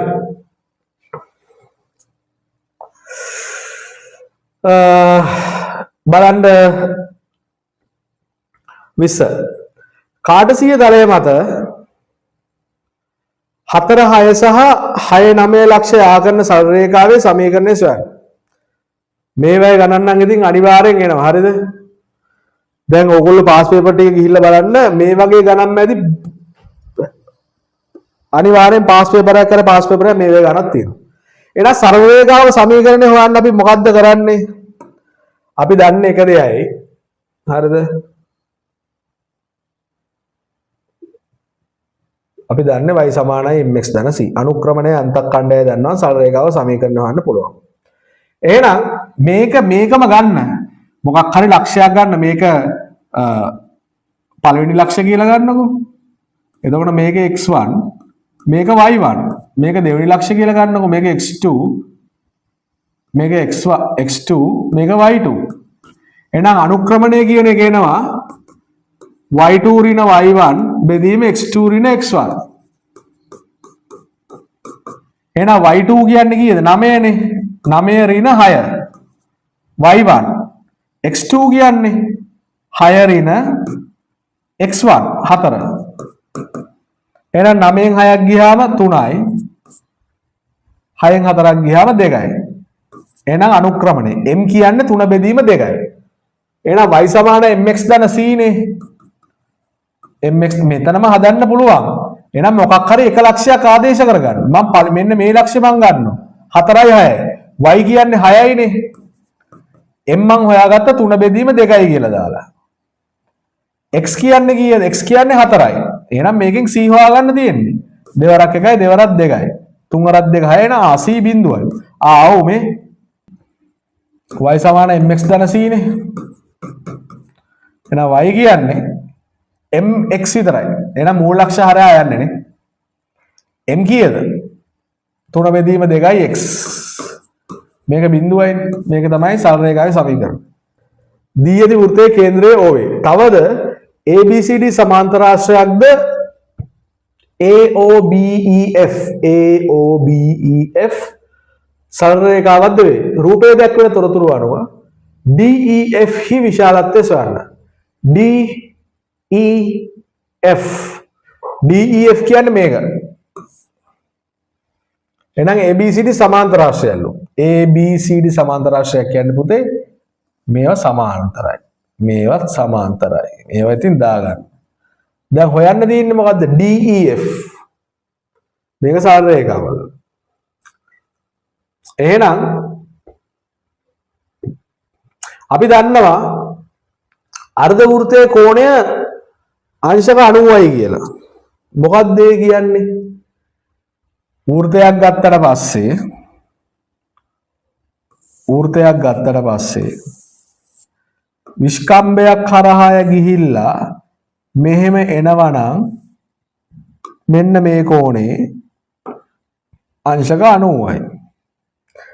ඒක කොහොම ගියත් අවුලක් නැහැ. විස්කම්භයක් වෙලා මෙහෙම ගියත් අවුලක් නැහැ. ඕක මෙහෙම ගියත් අවුලක් නැහැ. එතකොට මේ හැම කෝණයක්ම හැමතිස්සෙම අංශක 90 වෙනවා. එහෙනම්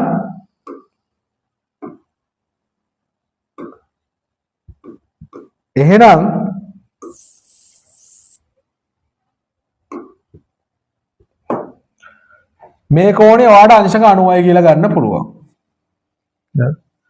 සමාන්තර ආශ්‍රයක සම්මුඛ කෝණ සමානයි නේ ළමයි. එහෙනම් මේක ABCD සමාන්තර ආශ්‍රයක් කියලා තියෙනවනේ. එහෙනම් මේ කෝණේ සමාන. එහෙනම් මේක 70යි. එහෙනම් දැන් ගන්න මෙන්න මේ ත්‍රිකෝණේ. මේ මම නිල් පාටින් පාඩ කරන ත්‍රිකෝණේ ගන්න මෙන්න මේ ත්‍රිකෝණේ.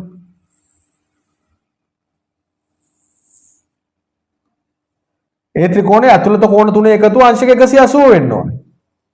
එහෙනම් මේක 90යි නම් මේක 70යි නම් මේක අනිවාර්යෙන් අංශක 20ක් වෙන්න ඕනේ. ඇයි 90යි 70යි 160යි. මේ තුන 180 වෙන්න මේක 20ක් වෙන්න ඕනේ. ඉතින් මේක සරල රේඛාවන්නේ. මේක 20ක් වෙන්න නම් මේක 170ක් වෙන්න ඕනේ. 160ක් වෙන්න ඕනේ. එහෙනම් DEF කියන්නේ DEF කෝණය අංශක 160යි කියලා වාට ලියන්න පුළුවන්. හරිද? හරි. 22 වෙනි ගාන බලන්න 22. රමණී කිසියම් මුදලක් 110ක වාර්ෂික වැල්පොලි අනුපාතකයක් ගෙවනු ලබන මූල්‍ය ආයතනයක. එතකොට ඕක කියවනකොට ඔයා ඉතින් මතක තියාගන්න. ගාන අන්තිමට වෙනකොට මුල් ටික අමතක වෙන්න එපා. රමණී කිසියම් මුදලක් 110ක වාර්ෂික වැල්පොලි අනුපාතකයක් ගෙවන මූල්‍ය ආයතනයක වසර 2ක් සඳහා තැන්පත් කළාය. කියන අවුරුදු දෙකකට සල්ලි දානවා. වැල්පොලියක් ගෙවන්න. දෙවන අවුරුද්ද සඳහා පමණක් ලැබුණු පොලි මුදල රුපියල් 660ක් වන අතර වසර දෙකක් අවසානයේ ඇයට ලැබුණු මුළු මුදල රුපියල් 7260කි. ඇය තැන්පත් කළ මුදල සොයන්න. එහෙනම් ළමයි දෙවනි අවුරුද්දේ දැන් පළවෙනි අවුරුද්ද දැන් දෙවනි අවුරුද්දේ හිතන්නකො පළවෙනි අවුරුද්ද කියලා. මේ තියෙන්නේ පළවෙනි අවුරුද්ද. මේ පළවෙනි අවුරුද්දේ මුල. මේ තියෙන්නේ පළවෙනි අවුරුද්දේ අග. ඒ වගේම තමයි පළවෙනි අවුරුද්දේ අග ළඟම තියෙනවා දෙවෙනි අවුරුද්දේ මුල. මේ තියෙන්නේ දෙවෙනි අවුරුද්දේ අග. එහෙනම් දෙවෙනි අවුරුද්දේ එයාට ලැබිච්ච පොලිය රුපියල් 660යිලු. ඒ කියන්නේ මේ අවුරුද්දේ ඉවර වෙනකොට දෙවෙනි අවුරුද්දේ පමණක්. මේ කියන්නේ පළවෙනි අවුරුද්ද ඉවරලා යම් සල්ලි ටිකක් තියෙනවා. මෙතන තියෙනවා යම් සල්ලි x ප්‍රමාණයක් තිබ්බ කියන්නේ. මේ x ප්‍රමාණයට පොලිය හම්බ වෙනවා 660ක්. එතකොට x ප්‍රමාණයට තිබ්බ සල්ලි ටිකයි පොලියයි දෙකේම එකතුව තමයි 7260 කියන්නේ. එහෙනම් මේ x එකයි x කියන්නේ පළවෙනි අවුරුද්දේ මුල නැත්නම් පළවෙනි අවුරුද්දේ අග නැත්නම් දෙවෙනි අවුරුද්දේ මුල තිබ්බ සල්ලි ටික. ඒකට 660ක් එකතු වුණාම තමයි ඇයට ලැබුණු මුළු මුදල. පොලිය නෙමෙයිනේ 7260යි කියන්නේ. එහෙනම් x කියන්නේ 7260න් වා අඩු කරන්න 660ක්. එහෙනම් 60ක් අඩු කරාම 7200යි. 7200න් 600ක් අඩු කරාට පස්සේ 6600යි. එහෙනම් රුපියල් 6600ක් තිබිලා තියෙනවා මෙතන. පළවෙනි අවුරුද්ද ඉවර වෙනකොට රුපියල් 6600ක් තිබිලා තියෙනවා. හරි. මේ 6600ට පොලිය තමයි 660ක් හරිනේ 110ක් කියන්නේ 660යි. එහෙනම් අහන්නේ ඇයි තැම්පත් කළ මුදලනේ. එහෙනම් තැම්පත් කළ මුදල y නම් තැම්පත් කළ මුදල 100න් බෙදලා 110න් වැඩි කරාම තමයි ළමයි මේ පළවෙනි අවුරුද්ද අවසානයේ තිබ්බ ඔක්කොම මුදල එන්නේ. දැන් මේක නම් වල උත්තරේ පේන හොඳේ. හරිද? එහෙනම් 6600 එන්නේ. එහෙනම් ළමයි මේකට මේක කැපුවා. සෝරි මේකට මේක කැපුවා. මේක තියාගන්න. 11 සරක් 1යි 11 සරක් 6යි. එහෙනම් y කියන්නේ රුපියල් 6000යි කියලා එනවා ඔයාට. y කියන්නේ රුපියල් 6000. ඒ කියන්නේ රුපියල් 6000ක් තිබ්බා 6000න් මම එක කිව්වාට මේක දැක්කහම උත්තරේ ලියන්න පුළුවන් එකපාර. හරිද? 6000ක් තිබ්බා 6000න් 110ක් කියන්නේ රුපියල් 600යි. ඒකට රුපියල් 600ක් එකතු වුණා. මේක හිතින් කරන් යන විදිහ. ඒක රුපියල් 6000ක් මෙහා ළඟ තිබ්බා. පොඩියට ක්‍රොස් චෙක් පාරක් දාන්න පුළුවන් ඔය හදපු උත්තරේ හරිද කියලා. 6000ක් තිබ්බා 6000න් 110ක් කියන්නේ බිඳුවක් කැපුවාම 600යි. එතකොට මෙතන රුපියල් 6600ක් තියෙනවා පළවෙනි අවුරුද්ද ඉවර වෙනකොට. ඒ 6600ට තමයි 660ක් පොලි එකතු වෙලා මේ දෙකේ එකතුව 7260 වෙන්නේ. එහෙනම් තැම්පත් කළ මුදල රුපියල් 6000යි කියලා උත්තරේ ලියුවා නම් ඇති. හරිද? 6000 කියලා උත්තරේ ලියුවා නම් ඇති. හරි. ඊළඟ එක. මේ බලන්න. දී ඇති වෘත්තයේ කේන්ද්‍රයේ Cද මේකේ කේන්ද්‍රයේ C නු.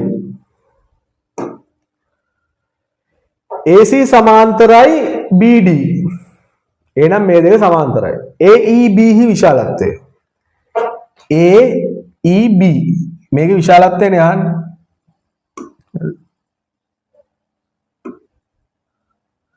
එහෙනම් ළමයි අපි දන්නවා තියරි එකක් අර එකම ඛණ්ඩයේ කෝණ වගේ වෘත්තයක් ගත්තට පස්සේ මොකද්ද මේක කියන්නේ?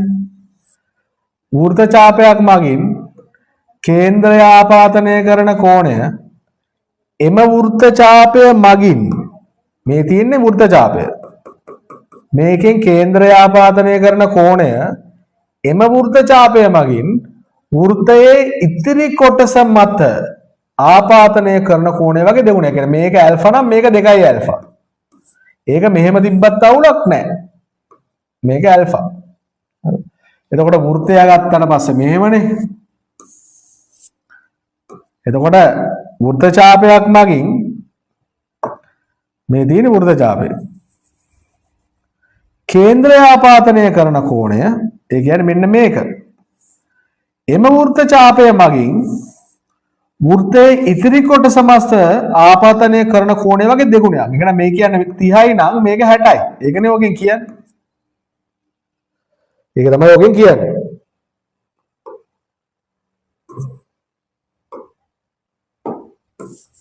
හරිද? එහෙනම් මේ බලන්න.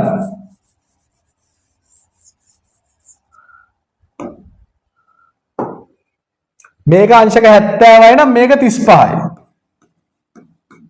මේක 35යි. ඒක 35යි නම් මේ පාද දෙක සමාන්තරයිනේ. මේ Z අකුර ඒකාන්තර කෝණ වලින් මේ Z අකුර. මේකත් 35යි. මේක 35යි නම් ඔයාට මේ කෝණය එනවා කීයද? මේ ත්‍රිකෝණයේ ඇතුළත කෝණ තුන එකතුව 180 වෙන්න බෑ. 70යි 35යි. ඔන්න පාදයක් දික් කිරීමෙන් සෑදෙන බාහිර කෝණය අභ්‍යන්තර සම්මුඛ කෝණ දෙක එකතුවට සමානයි කියලා AEB කෙලින්ම 105යි කියලා ගන්නත් පුළුවන්. හරිද? මම මේ හැමෝටම හැම තීරයකම දන්නේ නැහනේ. එතකොට මේ කෝණේ අනිවාර්යෙන්ම 75 වෙන්න ඕනේ. ඇයි ඒ? මෙන්න මේ ත්‍රිකෝණය ගත්තට පස්සේ මේ ත්‍රිකෝණය ගත්තට පස්සේ මේ ත්‍රිකෝණය මෙන්න මේ කෝණ තුනේ එකතුව අංශක 180. දැන් මම මේක 35 කියලා හොයාගත්තනේ. මම මකන්න නැත්තම් අපහැදිලි.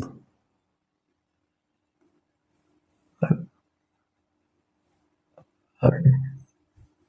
දැන් අපි මේ ටික හොයන්න තියෙන්නේ ඕක 35යි කියලා.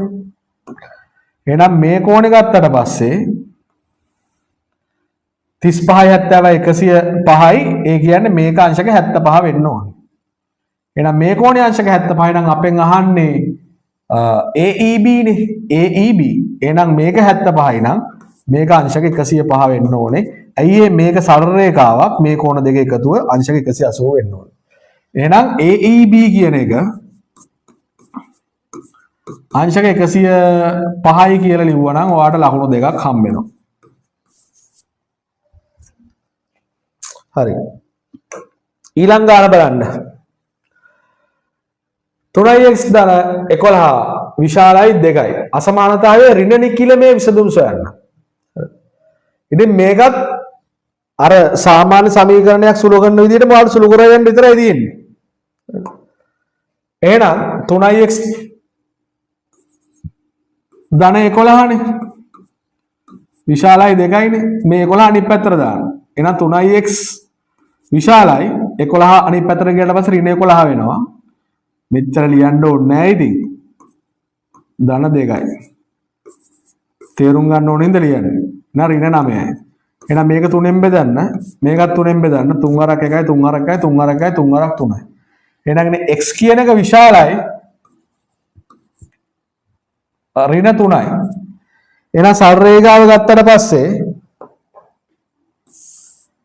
මෙතන තියෙන බිඳුව නම් මෙතන තියෙනවා ඍණ 1 ඍණ 2 ඍණ 3 ඍණ 4 මෙතන 1 2 3 4. එහෙනම් x කියන එක විශාලයිලු ඍණ 3ට වඩා. ඒ කියන්නේ මේ බෝලේ පාට වෙන්නේ නැහැ. මෙන්න මේක තමයි උත්තරේ. හරිද? මේක පාට වෙන්නේ නැහැ. මෙන්න මේක. මේ ඔක්කොම ටික තමයි උත්තර ටික. විසඳුම් තියනවා මේ ඔක්කොම ධන ඕනාගයක් ඍණ 3ට වඩා ඕනාගයක් මේක විසඳුම. ඍණ නිකිලමේ විසඳුම්. එහෙනම් ඍණ නිකිලමේ විසඳුම් කියන්නේ මෙන්න මේ දෙක විතරයි ඍණ නිකිලමේ විසඳුම් විදිහට හම්බෙන්නේ. එහෙනම් ඍණ 2යි ඍණ 1යි. එහෙනම් ඔය මුකුත් නැතෝ උත්තරේ විදිහට මෙන්න මෙහෙම ඍණ 2යි ඍණ 1යි කියලා ලියලා තිබ්බනම් ඔයාලට ලකුණු දෙක හම්බ වෙනවා. කිසිම ප්‍රශ්නයක් නැහැ. හරිද? හරි.